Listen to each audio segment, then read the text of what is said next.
Welcome everybody to Nutrition 101. We will give another minute. We'll see if we get any other people into the group here. But we're going to learn about nutrition tonight. It'll be fun.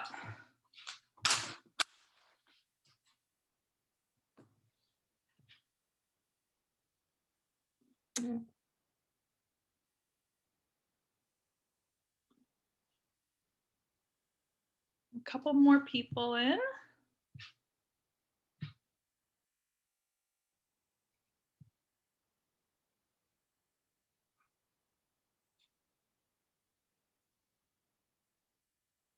Okay.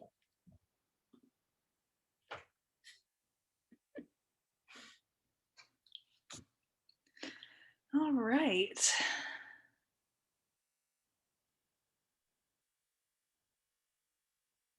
Okay, so welcome everybody to Nutrition 101. My name is Tiffany. I'm the owner of TerraLoco, and I've invited Malia with us, Dr. Ray, to talk to us about nutrition. And she owns her own medical practice, and I will have her tell us a little bit about her practice. And you have a kind of focus on kind of more holistic medicine or lifestyle medicine, kind of, is that right? Yes, correct. Yep, I do. It's called lifestyle medicine. And so we focus on keeping people healthy or helping people with chronic conditions improve those conditions, sometimes even reverse those conditions using lifestyle. So there's a lot that people don't realize that you can do using lifestyle. Yeah, so the components we focus on are nutrition, physical activity, stress management, sleep, and then kind of the mental, emotional, like connection and having a purpose, and some of those things that people don't feel like are important, but studies have actually shown they are. Sure. Yeah, that makes a lot of sense. That's cool. So today we're going to talk a little bit about nutrition, that nutrition side specifically, and kind of how it relates to sort of physical activity, running, or related activities. Is that right? Correct. Yep. Today is going to be focused more on fueling for performance as opposed to just in general. Yeah. Okay, cool. All right. Well, and then if we have some time at the end, we can ask some questions, open it up to the group. Everybody feel free to put some questions into the chat if you have something specific that you want just to go kind of talk about. And Malia has a slideshow that she's going to share with us. So you can go ahead and share your screen and we can get started on the presentation here.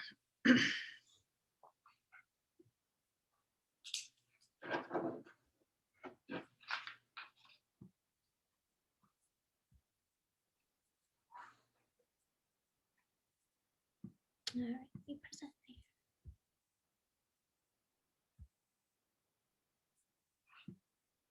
Okay. So as we mentioned today, we are going to be talking about fueling primarily as it relates to performance. And so I just wanted to remind people that food is fuel. So you would never buy an expensive, fancy car and give it the cheapest gas when that is not what it needs. And that's the same as our body. So we should not give our body a bunch of junk food and expect it to perform well when it really needs high quality, nutritious food to do its best. And that's just in day-to-day stuff. And also when we're trying to do physical activity, trying to improve our performance. All right, and so I just wanted to take a moment to talk about carbohydrates because they are getting a bad rap these days. The things like donuts and pastries and cakes are getting lumped right in there with things that are good for us, like potatoes and rice and fruit. And so why are carbohydrates important for us? They're particularly important for those people that are active. And that's because when we eat a carbohydrate, it gets broken down into the smaller sugars and we absorb those sugars. And if we don't need them right at that time for energy, then we're going to store them as something called glycogen. And that's primarily stored in our muscles and in our liver. And then that stays there until we need to use it for energy. And so when we do any sort of physical activity, we're using some degree of carbohydrate. So if we're doing some high intense fast stuff, we're going to primarily be using carbohydrate. If we're doing more of the longer endurance runs, we'll still be using some carbohydrate, but probably be using a little bit more fat as well. So when we have been eating a diet that does have a decent amount of carbohydrates in it, most of us will have enough glycogen to have moderate activity for, they say, like 1 to 2 hours in different sources. So if you went out and did moderate intensity activity, you would be able to fuel yourself with carbohydrates for that amount of time. Once you run out of glycogen or you start to get low on glycogen, that's when you're going to hit the wall. And you're just, if you're super low, you're just not going to be able to go any farther. And so that's kind of how the whole carb loading before things like marathons and stuff got started. That's mainly to make sure that the glycogen is kind of at maximum capacity. So while carb loading is fine the night before like a big event, it's also helpful if you kind of during the week before a big event, eat well, fuel well, get the glycogen kind of built up during that time while also maintaining good hydration and good electrolyte intake. We also, so when we eat dinner and then we sleep overnight, we will use some of the glycogen overnight as well for just our normal bodily functions that occur while we sleep. So when we do get up and exercise first thing in the morning, if we don't eat anything before, we are going to be exercising in a state that has less glycogen. So we may notice that our performance isn't as good as it could be if we don't fuel before our morning workouts. So if you are doing an exercise or you're doing a run or something where you do want to try to perform well, it's going to be beneficial if you do eat carbohydrates optimally like 2 to 4 hours before. But if you don't want to get up early enough, just eating something small and simple, 30 minutes before is fine as well. And then as we get into activity, I'm going to talk a little bit about fueling during. And this is primarily, you primarily need to do fueling during if you're going to be exercising like at a moderate intensity for 1 hour or more. Or sometimes if you're doing a higher intensity, you may need to do it even sooner, kind of depending on what you ate before and then how you're feeling as well. You may notice that having a little bit of a carb during high intensity can help you to sustain that. When you're doing kind of like a long run, so you're going out for 2 or 3 hours of a run, most sources will say that you need about 30 to 60 grams of carbohydrate per hour, which is actually quite a bit. I would guess more than what most of us do. So if you consider most like gels or, like a serving of Cliff Blocks or something, most of them will have about 25 grams of carbs. So technically to meet these requirements, you probably need to have, something about like 2 gels per hour at least. Another source preferred to do more like calorie per pound because there's different ways you can get it. Most people will use things like blocks or gels or things that are very concentrated in carbohydrate sources, but more people are, particularly during trail runs or things that aren't as intense where you're not running as fast, will use like real food where you're getting kind of that mix of carbs, but also with some fat and protein in it. And in that case, if you're eating more real food, it would be about 1 calorie per pound of body weight per hour.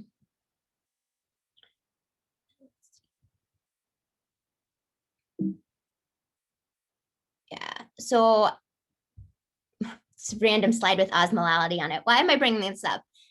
So I'm going from like nutrition to chemistry, but so how you decide, I'm going to go back to the slide for 1 minute. So how do you decide what is the best nutrition source for you? I have a Gatorade over here actually behind the people that I can't see. So there's this thing called osmolality. And basically it refers to kind of like the concentration. And so this little blue square is my representation of your stomach, and the black dots would be like particles of food. So let's say you're eating like a gel. So if any of you have eaten a gel, it's kind of a very sticky and sweet, very condensed source of fuel. And so that would have a high osmolality because everything is like very tight in there. It's very concentrated. And what happens is your body wants osmolalities to be equal. So the red area is your blood. So if something lands in your stomach and it's a higher osmolality than what's in your blood, then fluid will go from your blood vessels into your stomach and intestines to try to dilute that out. And so the problem obviously with that is when you're trying to do any sort of physical activity is you want all the fluid that you have in your blood vessels because that's giving you hydration, that's going to your muscles to give your muscles oxygen. And you want to try to stay hydrated. So you're essentially kind of dehydrating yourself if you're having fluid go from your vessel to your stomach. At the same time, if you have a lot of fluid going into your stomach with all this gel in there, it also can lead to GI upset, diarrhea, and some of those stuff, some of those side effects along the way. So things that have higher osmolality, not everything advertises it. Gels, there was a study with gels, and almost every gel is going to have an high osmolality. Like blood is like high 200s and gel osmolalities are like in the thousands. Gatorade also has a high osmolality because it actually has quite a bit of carbohydrate in it. So that one is also something that can cause, the dehydration and the stomach issues. The things like I showed here, like the blocks, the waffle, and the real food, you're not really going to see that effect because it's actually like food and you have to chew it. And so it's still going to land in your stomach in like pieces. It's not like a liquid or a gel where it's already kind of broken down for you. So the main thing to think about osmolality with is the gels and concentrated carbohydrate drinks like the Gatorades. And that is important for if you have issues with GI, which a lot of people do on longer events. So Malia, can I interrupt you for a second here? Yeah, certainly. So does that mean that, like, generally speaking, real food is better? So I think some people would say that it is, and I think it depends on what you're doing as well. So I don't have this experience, but people who are fast, it probably is going to be a little bit harder for them to eat real food. Number one, because they don't want to take the time to eat during it, but also because your stomach has to do a little bit of work to break down real food. And when you're running, because so much blood flow is going to your muscles, not as much is going to your stomach. So there's the potential of, having problems if you do eat real food. So it's kind of a balance in knowing what works for you. So some people would say, like, if you're trying to go really fast, stick with some of the gels and the liquid carbs, just hydrate properly, which I'll talk about soon. So for me who does slower trail runs, I prefer, like, I definitely do real food and I do mix in some like gels and blocks and stuff. But I think in that instance, real food can have a benefit mixed in with some other faster sources. Yeah. And if you're feeling like a bonk right then it's probably easier to have something that's going to shoot your glucose up quicker, which would be one of the, the gels or the blocks or something. It'll take a little bit longer with real food to shoot your glucose up. Okay.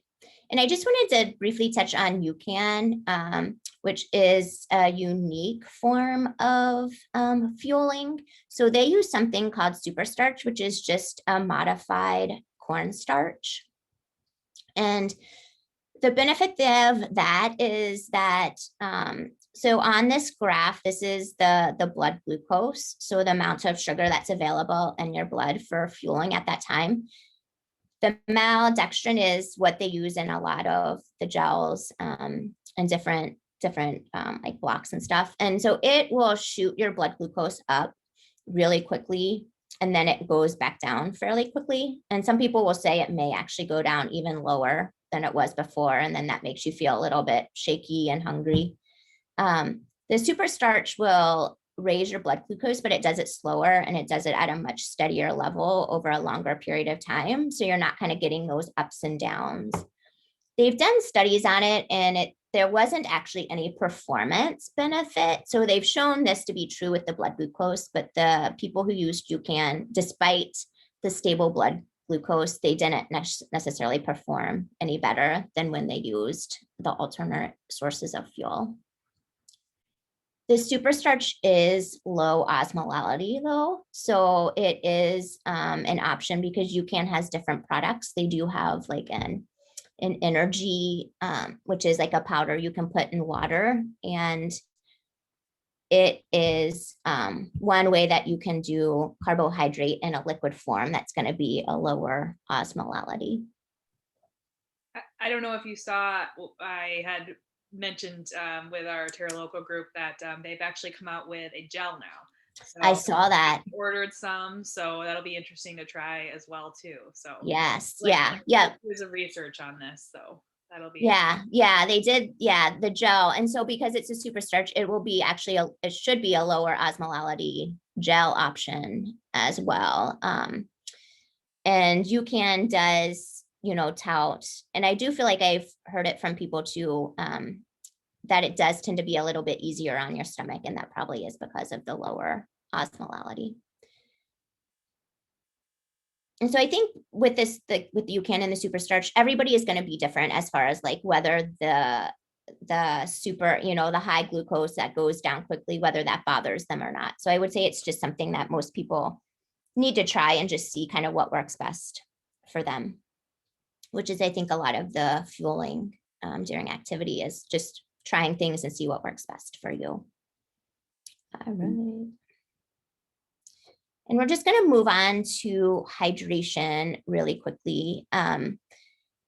So most people will say that you need to focus on hydration if you're exercising either greater than 1 or 2 hours. And part of that will depend on obviously what the weather is, how much you sweat in general, and then also how fit you are. So the more fit you are, probably the longer you'll be able to do without fluid. But if you're just kind of starting out, then you probably want to focus on hydrating a little bit earlier.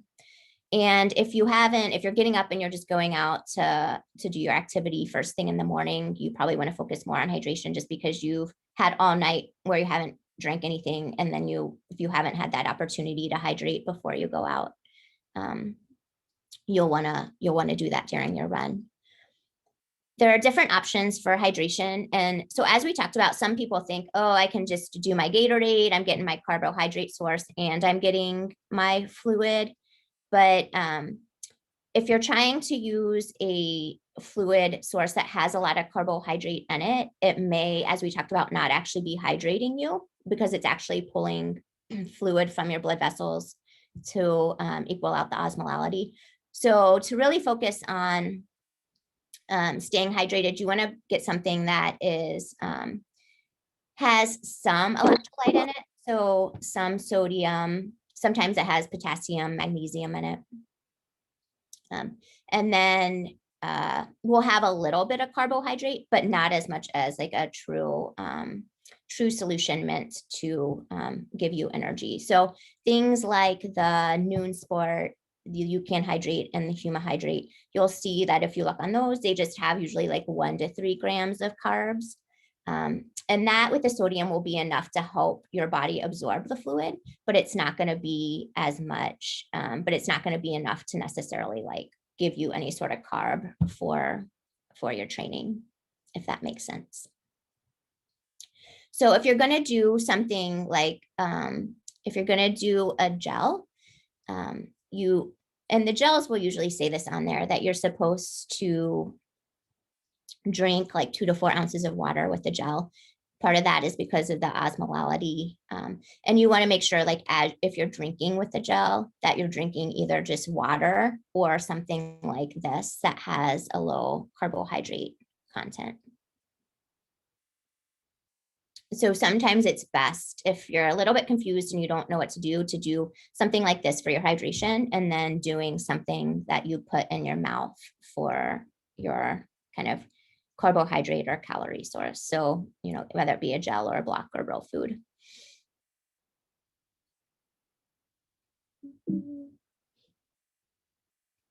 Okay.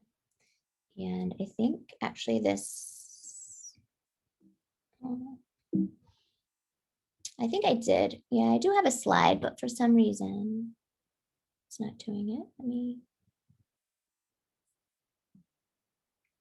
oh, here we go. Okay. Fueling after isn't super complicated. You really just want to get a mix of protein and carbohydrates. Some people will use the ratio of 3 grams of carbohydrate per run of protein, like that ratio. But the main importance is that you just get something that gives you protein and carbohydrate within usually 30 minutes to an hour afterwards. And this is going to help rebuild, kind of give you back the glycogen that you used during the activity. Also help you just with kind of the overall inflammation that was created during the activity. And this is more like for longer activities. So activities where you feel like you actually pushed yourself. If you just had an easy workout and you don't really feel that spent, then you may not even necessarily have to fuel afterwards. All right. So we've touched on some of these, but just to kind of summarize it, some of the causes of GI distress, if during a race, while you're trying to hydrate and fuel, one would be if you have fructose in whatever source of nutrition you're using. So some of the gels, I think GU in particular does have fructose in it. And some people just don't do well with fructose. It can be a little bit harder to absorb. And so if it's sitting in your intestine for a while and not getting absorbed, it'll pull the water with it and give you the stomach upset and the diarrhea. Also, some of them will have sugar alcohols, and this is the same thing as people don't absorb sugar alcohols. So they're just going to pass through your GI system. And if there's a lot of sugar alcohols, then that can cause GI problems. We talked about the high osmolality already, and then also dehydration. A lot of people, I think, confuse feeling like they need fuel with actually being dehydrated. And I didn't mention while we were talking a bit about dehydration, but or hydration, but you really want to, so the first hour, people say that you can drink to thirst. So just whenever you're thirsty, have something to drink. But after 1 hour, you should probably really just sip on a schedule, because at that point, biochemically, things are a little bit different and you may not have the same thirst mechanism. And so it's pretty easy to get dehydrated if you're not trying to drink on a particular schedule. Yeah, and I was gonna just hop in here too, because my first half marathon that I ever did, I overhydrated, and which I didn't even realize was a thing that you could do. But part of it was that I just hadn't trained properly with the hydration and the nutrition that I needed, and it was a really hot, really humid day, and I was like, oh, I need to hydrate. I need to, and then I just started drinking everything at every single stop, and it was a total disaster.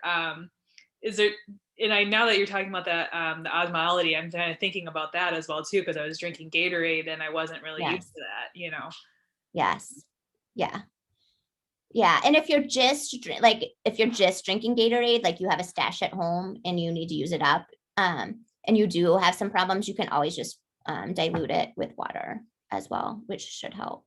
But yeah, and I think that's key, is that everybody's GI system is a little bit different. And so you really need to practice and just figure out what works for you. Because everybody, you can ask your friend and do the exact same thing, and what works for them may totally not work for you. And I think it's also interesting that most of the time as people are getting into longer distances and more time, that you start to not be able to tolerate sweet things as well. It starts to taste just too sweet. And so that it can be helpful in that case to do things like pretzels or potatoes or things that aren't as sweet. All right. And I just wanted to briefly touch on, I'm a big fan of like women's health and not treating women just like they're small men. And so I wanted to talk about some of the differences between women, particularly women that are premenopausal that are still having regular cycles, because we have a lot of hormone fluctuations and things are not the same throughout the cycle. We're pretty resilient. So if we say that the first day of menses is day 1 of the period, we're pretty resilient for the first half of the cycle. But the second half is called kind of the high hormone phase or the luteal phase. So that's when our progesterone is really high and our estrogen is higher. And during this phase, we need to drink more than we would during the early phase.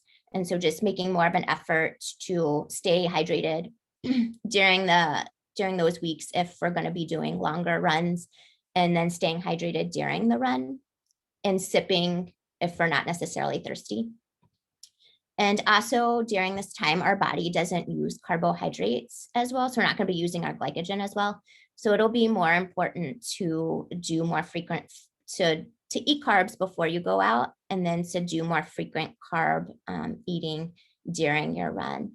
And it kind of makes sense because during this time is the time that we all have, most of us have the cravings, you crave the carbs or the sweets, and that's your body telling you that, like you need the carbs for energy. So that is important. And then also I'll just make a note that as we get older, both men and women, our thirst mechanism doesn't work quite as well for us. So as we do get older, like older athletes should also be pay more attention to hydration and making sure that they are sipping, so they don't get dehydrated during the run as well. And I think, yeah, this is all I have. So and I could assume that that women that are postmenopausal, then like it would change that as well too. Then yeah, they can, since they don't have the fluctuations in hormones and they have lower hormones, so it's kind of the high hormone phase which kind of throws our body in a loop.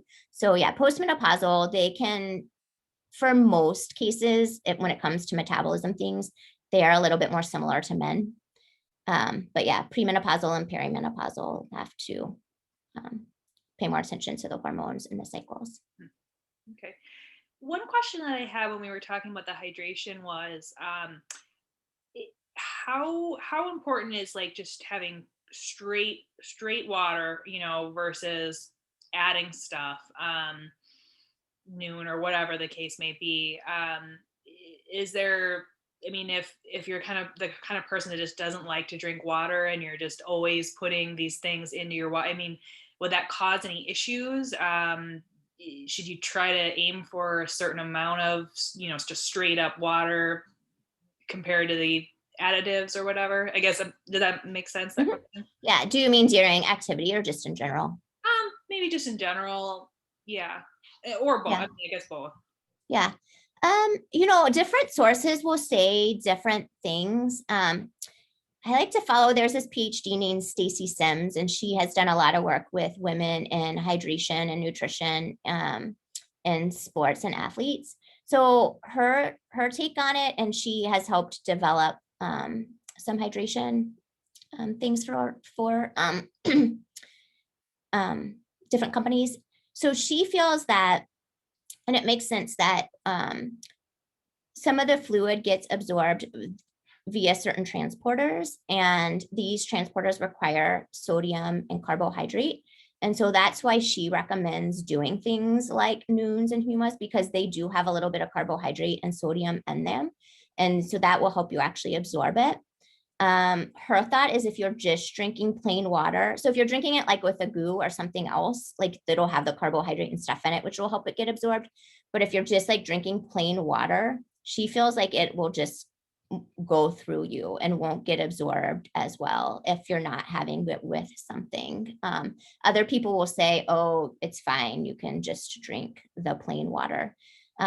So I think and so Stacy Sims will actually, she recommends adding, like if you're not adding something like that, even during the day when you're sipping, to add a little bit of salt to your water. So not everybody says that. So I don't know if there's like a unified answer, but I don't think that using something like that during the day even is going to hurt you at all, because it usually, like noons and stuff, they have little carb. So it's not like it's adding like sugar or anything to you. So yeah, it's not a problem. And in some cases it may help actually. So just like with everything with nutrition, it's all very dependent on you specifically and your activities and what you tolerate and your height and your weight and all that, Yes. all that stuff.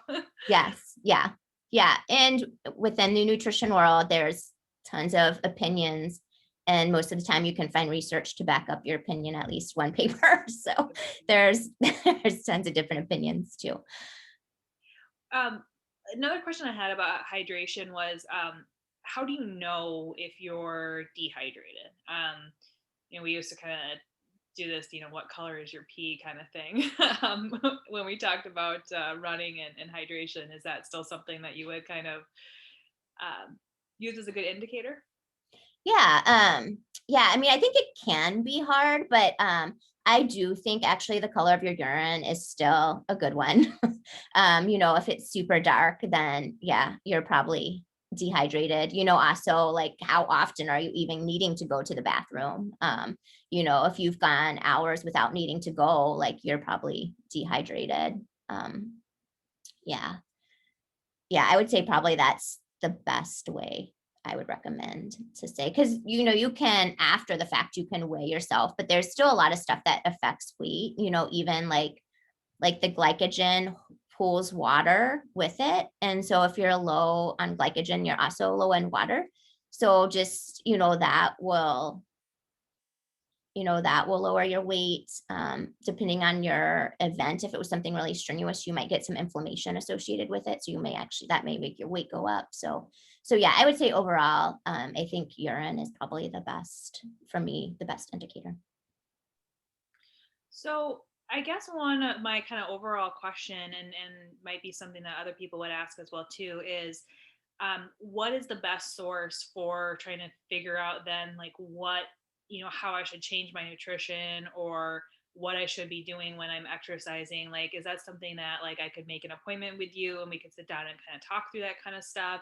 Do I need to hire a nutritionist to like, watch over everything I eat? I mean, like, what's the best way to move kind of forward if it's like, okay, I'm going to start focusing on my nutrition? Yeah, I mean, that would be definitely something I could help with.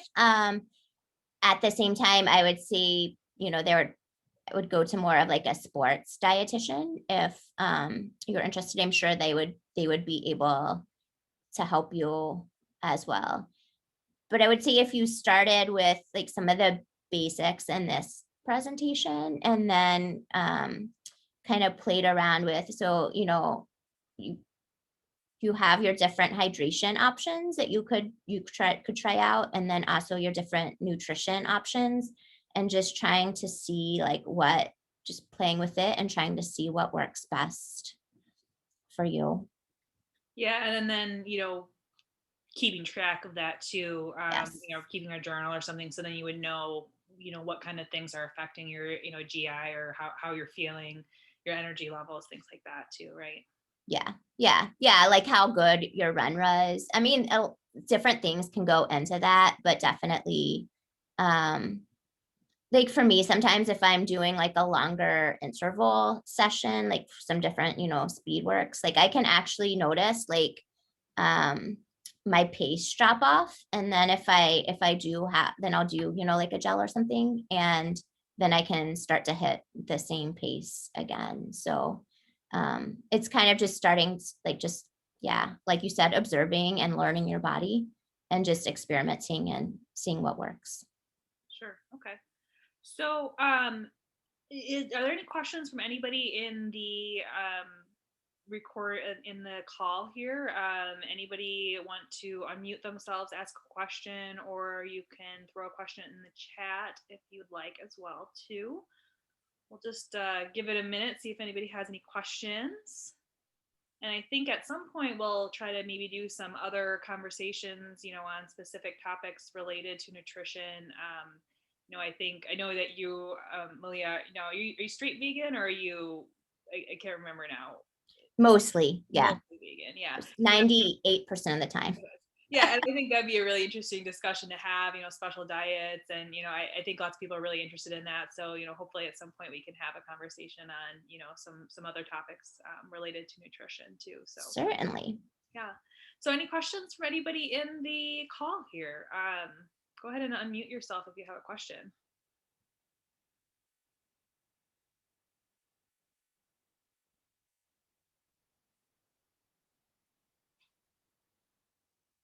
Or you can put a question in the chat as well if you have one.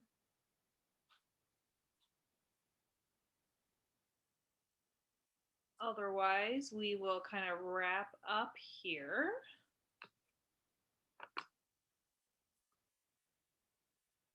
All right. We've got people waving in the background. With Malia's family joined us tonight. That was fun. Well, this was a really informative discussion. I mean, I think it kind of comes down to the, people think nutrition's so complicated, but I mean, you really kind of broke it down into really, some easy to understand things. And I think this is really a helpful place to start for people, thinking about nutrition for activity. So thank you very much for thank you for having me. And then tell us again, what's the name of your business, or your practice? Where do we find you? How can I contact you? So the name is Radiant Wellness, and so Facebook would be I think it's Radiant Wellness 2, and that's spelled RAYDIANT Wellness. And I'm on Instagram too at Radiant Wellness. And then my website is radiantwellness.com. Right. And you can contact me that way, or just send me an email at malia@radiantwellness.com. And yeah, I have an office on 7th Street Northwest. That's where I am now. And I also do telemedicine appointments as well. Awesome. Okay. Well, it's good to know. Yeah. Great. Well, thank you for joining us tonight. And thank you everybody else for joining us and learning a little bit about nutrition. This is going to be recorded, and we'll put it up onto the Facebook event as well, so you can come back to it at any point. So thank you guys all for joining us. Appreciate the time tonight. Yeah. Thank you. Thank you. All right. Have a good night, everybody. Thanks for joining us. Bye. Bye.